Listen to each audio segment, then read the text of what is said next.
Season change है माने समस्त को थंडा छिंक जर धरी थाए आबे तो शीत दिन चली तो घरे घरे समस्त को जर थंडा छिंक लगी रही। आज मुझे गोटे जबरदस्त होम रेमेडी जोटा कि पीले आपन को इंस्टांटली रिलीफ मिल। नमस्कार, द यम एक्सपेरिमेंट को आपण समस्त को बहुत बहुत स्वागत। काढ़ा बनाया कौन कौन इनग्रीडियंट्स दरकार मुझे कही नौ। गोटे चमच गुड़ नहीं, गोटे चमच जुआणी, अधा चमच कला लुण, 4 ରୁ 5टा लवंग, तापर 8 ରୁ 10टा तुलसी पत्र, तापर अधा चमच हलदी गुंड, 8 ରୁ 10टा गोलमरीच, कोरा अदा, 2टा तेजपत्र और 2टा दालचीनी मुझे नहीं।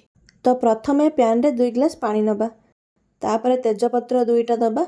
तेजपत्र रोग प्रतिरोधक शक्ति बढ़ाए आ बॉडी को गरम रखे। तापर मुझे 2 ରୁ 3 इंच अदा को ग्रेट कर नहीं। अदा आमर ठंडा जर पर बहुत उपकारी होता है और तंटी दरज और काश को कम करें। तापर लवंग ऐड करवा।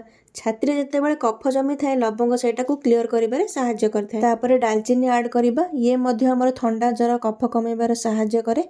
तापर अधा छोट चमच हल्दी गुंड ऐड करवा। हल्दी रे मध्य बहुत सारा औषधीय गुण अच्छी, यह बॉडी को नेचुरली डिटॉक्स करे।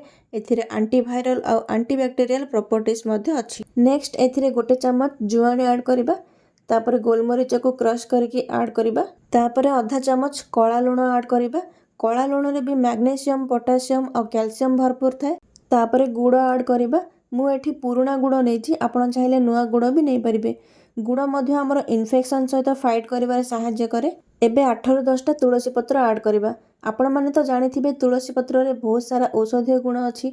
तुलसी पत्र रे भी रोग प्रतिरोधक शक्ति थाए और एंटी इन्फ्लेमेटरी गुण मध्य अच्छी। जदि बॉडी रे भी इन्फेक्शन अच्छी ता सब एटा फाइट करे। आमे एथिरे जहाँ भी इंग्रेडिएंट्स ऐड करिचे सब ठंडा जर काश कफ को भल करिबारे हेल्प करिथाए। एबे याको 50% हेला पर्यंत बॉयल करनबा।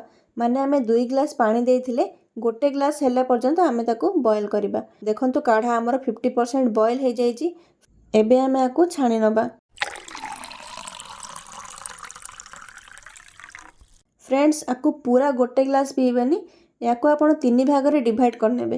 तापर दिन को 3 थर पीबे और हल्का गरम थिबो जेतेबेले सेतेबेले ही पीबे। देखिबे ठंडा काश जर चुटकी रे भल हो जिवो। तो आपण माने भी एमती काढ़ा बनेकी पियंतु। और जदि वीडियोटी हेल्पफुल लगिला तो लाइक, शेयर और कमेंट करंतु। रहिली नमस्कार, देखा पुणी गोटे नुआ वीडियो रे।